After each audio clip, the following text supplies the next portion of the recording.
नमस्कार दोस्तों, स्वागत है आपका हमारे official YouTube channel GS by Neeraj sir में। कैसे हैं आप सब?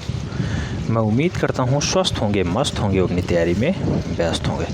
बट आज का जो वीडियो है TGT आर्ट से संबंधित है और TGT आर्ट में मूल रूप से हम लोग टेस्ट पेपर देखते हैं। आप जानते हैं मॉर्निंग में टेस्ट पेपर ही होता है। टेस्ट पेपर 16 है और इससे पहले 15 टेस्ट हो चुके हैं। अगर आप लोग नहीं देखे हैं तो उन्हें क्रम वाइज देख लीजिए, नोट्स बना लीजिए। अगर नोट्स बना लेंगे निश्चित रूप से आने वाले टेस्ट में आप बहुत अच्छा परफॉर्मेंस करेंगे। सभी के सभी प्रश्न प्रीवियस ईयर से हैं, इसलिए कोई भी प्रश्न हल्के में नहीं लेना है, नोट डाउन कर लेना है, याद करते हुए चलना है। आइए वीडियो स्टार्ट करते हैं। वीडियो में कहा गया है, पहला प्रश्न है कांगड़ा चित्रकला का दूसरा नाम है। बहुत ही महत्वपूर्ण प्रश्न है बेटा, ये लगभग हर साल रिपीट होता है। पेपर कभी भी हो TGT PGT का हर बार रिपीट होता है। तो कांगड़ा चित्रकला का मूल रूप से दूसरा नाम क्या है? राजस्थानी चित्रकला, पहाड़ी चित्रकला, मुगल चित्रकला या फिर गढ़वाली चित्रकला। तो राइट आंसर क्या हो जाएगा? का से कांगड़ा, पा से पहाड़ी। कांगड़ा चित्रकला का मूल रूप जो है पहाड़ी चित्रकला के नाम से भी जाना जाता है। राइट आंसर सी हो जाएगा। प्रश्न संख्या 2 की बात करते हैं। पूछा गया है शिव विवाह से संबंधित दृश्य का गुफा चित्र किस गुफा में प्राप्त है? तो शिव विवाह से संबंधित गुफा दृश्य कहाँ पे है? ऑप्शन हैं अजंता गुफा, सित्तनवासल गुफा, एलोरा गुफा या फिर बादामी गुफा। आज हम लोग इसी पे बात करने वाले हैं शाम के वीडियो में। जोगी महाराज अजंता बाग, बादामी, एलोरा, सित्तनवासल पे ही बात होगी। ठीक है, तो ढंग से पढ़ेंगे आज हम लोग इन्हें। तो शिव विवाह से संबंधित दृश्य आपको ये ध्यान रखना है कि बादामी गुफा में स्थित है। राइट आंसर डी हो जाता है। प्रश्न संख्या 3 की बात करते हैं। बौद्ध भिक्षु किसमें रहते थे? ऑप्शन हैं बिहार, मंडप, स्तूप या फिर बस्तियां। तो आप जानते हैं बौद्ध भिक्षु का निवास स्थान जो है मूल रूप से बिहार कहलाता था। बिहार, और बिहार को ही हम लोग सघाराम के नाम से भी जानते हैं। सघाराम, ठीक है, सघाराम के नाम से भी जानते हैं। ये भी इनके निवास स्थान को ही कहा जाता है, बौद्ध भिक्षुओं के। ठीक, तो प्रश्न संख्या 4 की तरफ बढ़ते हैं हम लोग। प्रश्न संख्या 4 कह रहा है नंदलाल बसु या फिर नंदलाल बोस का जन्म कहाँ हुआ है? ऑप्शन है बिहार, गुजरात, पश्चिम बंगाल, मध्य प्रदेश। सब कुछ लोग सोच रहे होंगे इतना आसान प्रश्न कहाँ पूछा जाता है, लेकिन पूछा गया है बेटा। 3 दिसंबर 1882 को 3 दिसंबर 1882 को नंदलाल बोस जी का जन्म होता है मुंगेर प्रांत में। मुंगेर कहाँ पड़ता है? कई बार मुंगेर ही पूछ लिया गया है, इसलिए बताता हूँ। मुंगेर प्रांत ये बिहार का क्षेत्र है और बिहार में पड़ता है। तो कई बार बिहार ऑप्शन में रहा है, कई बार मुंगेर रहा है, याद रखना है। 3 दिसंबर 1882 मुंगेर बिहार नंदलाल बसु जी का जन्म होता है। राइट आंसर फर्स्ट हो जा रहा है। नेक्स्ट प्रश्न संख्या 5 की तरफ बढ़ते हैं। 5 में पूछा गया है नवपाषाण युग में मानव कहाँ रहता था? आपको पढ़ाया गया है, आपका राइट आंसर आना चाहिए। तो नवपाषाण युग में मानव कहाँ रहा करता था? जंगलों में, शहरों में, बस्तियों में, पहाड़ियों में। राइट आंसर सभी का गया होगा बस्तियों में। B is the right answer. प्रश्न संख्या 6 थोड़ा सा घुमा के पूछा गया, इसको हमने कर रखा है। दिलवाड़ा मंदिर किससे बना है? ऑप्शन हैं ग्रीन ग्रेनाइट, रैंड स्टोन, ब्लैक बेसाल्ट या फिर मरकाना मार्बल। तो दिलवाड़ा मंदिर आप सब जानते हैं। दिलवाड़ा मंदिर कहाँ पे है? माउंट आबू में स्थित है। और माउंट आबू कहाँ पे है? राजस्थान में है। और राजस्थान में सबसे ज़्यादा मकराना मार्बल्स पाए जाते हैं, इसलिए दिलवाड़ा मंदिर भी मकराना मार्बल्स से बना हुआ है। और ये मूल रूप से जैन धर्म से संबंध रखता है, ये भी ध्यान रखना है। जैन धर्म से संबंधित दिलवाड़ा मंदिर है। ठीक है, तो राइट आंसर बी हो जा रहा है। प्रश्न संख्या 7 की बात करते हैं। बहुत ही महत्वपूर्ण प्रश्न है। द स्कूल ऑफ एथेंस के चित्रकार हैं। द स्कूल ऑफ एथेंस के चित्रकार कौन हैं? ऑप्शन हैं रेम्ब्रा, मुंक, राइफेल या फिर टिसिया। तो राइट आंसर क्या हो जाएगा? द स्कूल ऑफ एथेंस के जो चित्रकार हैं वो राइफेल साहब हैं। D is the right answer बनेगा, ध्यान रखना है। नेक्स्ट प्रश्न संख्या 8 की बात करते हैं। 8 में पूछा गया है प्रसिद्ध कलाकृति द लास्ट सपर के चित्रकार कौन है? द लास्ट सपर, सपर है, ध्यान रखना है। द लास्ट सपर के चित्रकार कौन हैं? ऑप्शन हैं Leonardo da Vinci, Michael Angelo, Albert Durand या फिर राइफेल सांजियो। राइट आंसर क्या है? द लास्ट सफर। तो द लास्ट सफर के लिए लियोनार्डो दा विंसी इसके राइट आंसर बनेंगे। First is the right answer. ठीक है, नेक्स्ट प्रश्न संख्या 9 पूछा गया है, कागज़ की कतरनों से बनाया जाने वाला चित्र को हम लोग क्या कहते हैं? ऑप्शंस हैं इंटो, गेलियो, लिथोग्राफ, ग्राफिक्स या फिर कोलाज। तो कागज़ की कतरनों से दीवार पे चिपका के जो चित्र बनाया जाता है उसे कोलाज कहा जाता है। सी इज़ द राइट आंसर हो जा रहा है, नोट डाउन कर लेना है। प्रीवियस ईयर का प्रश्न है, हल्के में एक भी प्रश्न ला लें तुरंत नोट डाउन करें, जो एक्स्ट्रा डाटा बताया जाता है उसे नोट डाउन कर लें, क्योंकि आने वाले टेस्ट पेपर में, आने वाले मॉडल पेपर में आपके क्वेश्चंस बनेंगे तो निश्चित रूप से आप उसे सही कर ले जाएंगे। प्रश्न संख्या 10 कह रहा है, बंगाल कला स्कूल शैली किस तकनीकी से जानी जाती है? तो बंगाल कला स्कूल शैली मूल रूप से किस तकनीकी से जानी जाती है? ऑप्शंस हैं तैल तकनीकी, वास तकनीकी, लघु चित्रण तकनीकी या फिर टेम्परा तकनीकी। आप भी जानते हैं बास से बंगाल होता है, वास से वास होता है, तो बंगाल तकनीकी मूल रूप से वास तकनीकी के नाम से जानी जाती है। अवनींद्रनाथ टैगोर जी इसके जनक माने जाते हैं और बहुत अच्छे से उन्होंने इसका प्रचार प्रसार किया, वास तकनीकी को बढ़ाया। प्रश्न संख्या 11 कह रहा है, द लास्ट जजमेंट के चित्रकार हैं? बहुत ही फेमस चित्र है द लास्ट जजमेंट। इसके चित्रकार बताना है, Leonardo da Vinci, Michael Angelo, बित्तीचेली या फिर रेनुआ। तो मूल रूप से द लास्ट जजमेंट को छापने का काम माइकल एंजेलो ने ही किया था। राइट आंसर सी हो जा रहे हैं। ठीक है, राइट आंसर सी बन रहा है, ध्यान रखना है। प्रश्न संख्या 12 बहुत ही महत्वपूर्ण प्रश्न है।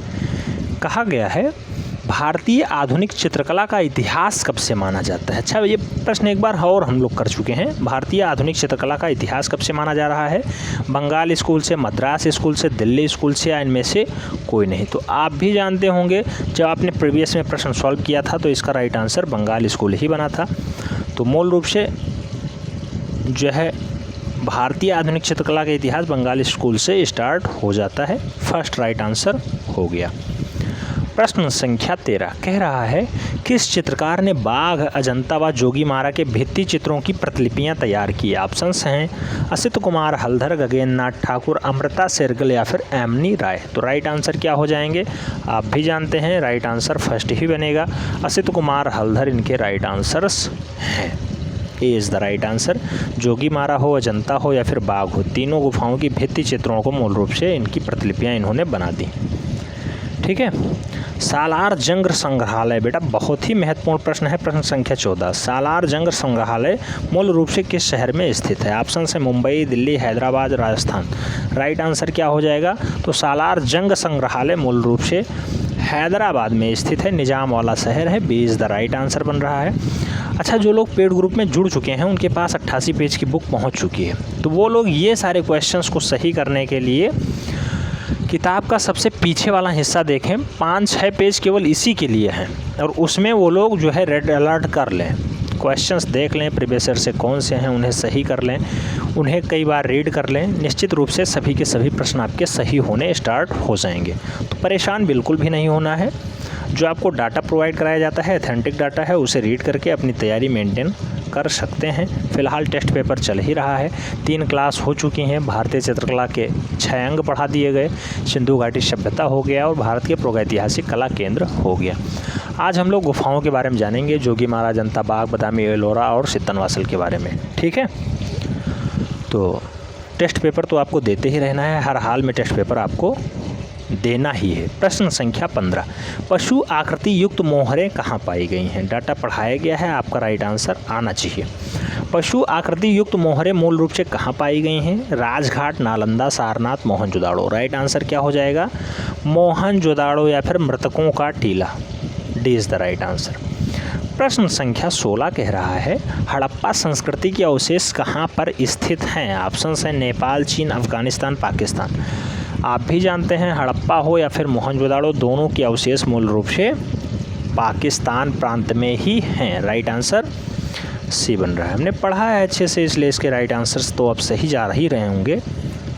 ठीक है, प्रश्न संख्या 17 शंखु चौधरी कौन थे? ऑप्शन है चित्रकार, छायाकार, मूर्तिकार, ग्राफिक कलाकार।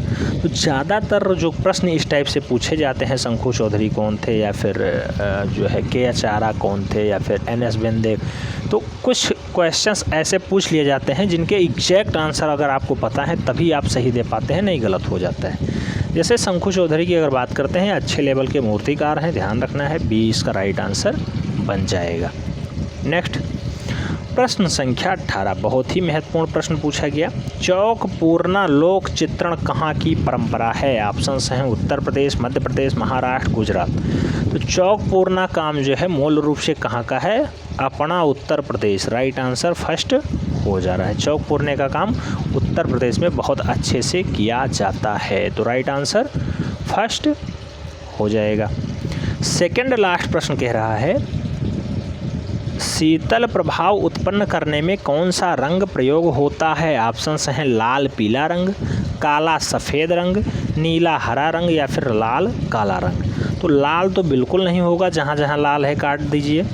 काला हो ही नहीं सकता, तो काला भी कट गया। तो नीला और हरा रंग जो है ये मूल रूप से शीतलता यानी ठंडक प्रदान करने वाले रंग हैं, आँखों पे ठंडक का प्रभाव डालते हैं। अगर ऐसे रंग के कपड़े आप जो है गर्मियों में पहनते हैं तो आपको थोड़ा सा गर्मी कम महसूस होती होगी, ठीक है, अपेक्षाकृत काला कपड़ा पहनने से। या लाल कपड़ा पहनेंगे उसमें गर्मी आपको कुछ ज़्यादा लगेगी, लेकिन अगर आप नीला, हरा या फिर सफ़ेद शर्ट पहनते हैं तो निश्चित रूप से थोड़ी सी गर्मी कम लगती है। इसीलिए शीतल प्रभाव भी उत्पन्न होता है आँखों के ऊपर। तो आँखों के ऊपर अगर नीला और हरा रंग को देखा जाए तो मूल रूप से शीतलता प्रदान होती है, थोड़ा सा कम दबाव पड़ता है, ठीक है, देखने में जो है आसानी होती है, बहुत कष्ट नहीं होता है। लाल और काला रंग को देखने में थोड़ी सी ज़्यादा असहजता होती है। प्रश्न संख्या 20 कह रहा है, बहुत ही महत्वपूर्ण प्रश्न है, बहुत ही पॉपुलर प्रश्न है। भारत कला भवन किस शहर में स्थित है? तो भारत के साथ कला शब्द जुड़ा हुआ है, तो भारत कला भवन वाराणसी के BHU प्रांगण में है।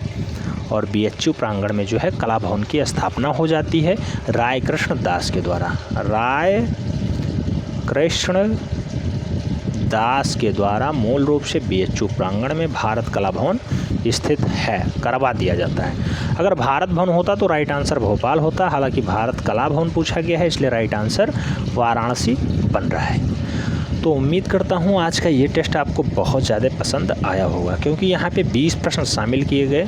ज़्यादातर लोगों के यहाँ पे जो प्रश्नों के सही होने के चांसेस हैं वो लगभग 18 से 19 प्रश्न होंगे, ठीक है, लगभग 20 बाई 20 भी हो सकता है। जो लोग लगातार 16 टेस्ट दे चुके हैं उनके प्रश्नों को सही होने के चांसेस बहुत ज़्यादा हैं, ठीक है। तो अगर आप भी रेगुलर तैयारी करते हैं, रेगुलर टेस्ट पेपर देते हैं, शाम की क्लास अटेंड करते हैं, तो निश्चित रूप से आपका स्कोर भी अच्छा होगा। परेशान होने की बिल्कुल भी आवश्यकता नहीं है, बस स्टार्टिंग से वीडियोज आपको देख लेने हैं, नोट डाउन कर लेने हैं। निश्चित रूप से आने वाले भविष्य में बहुत ही अच्छे पेपर आपके जाएंगे, ठीक है। तो ये टेस्ट आपको कैसा लगा कमेंट के माध्यम से ज़रूर बताएं। चैनल पे नए हैं तो चैनल को सब्सक्राइब कर लें, बेल आइकन प्रेस कर लें, जिससे कि नोटिफिकेशन आपको टाइम से मिले और आप चैनल का भरपूर लाभ टाइम से ले सकें। मिलते हैं नेक्स्ट वीडियो में, तब तक के लिए जय हिंद।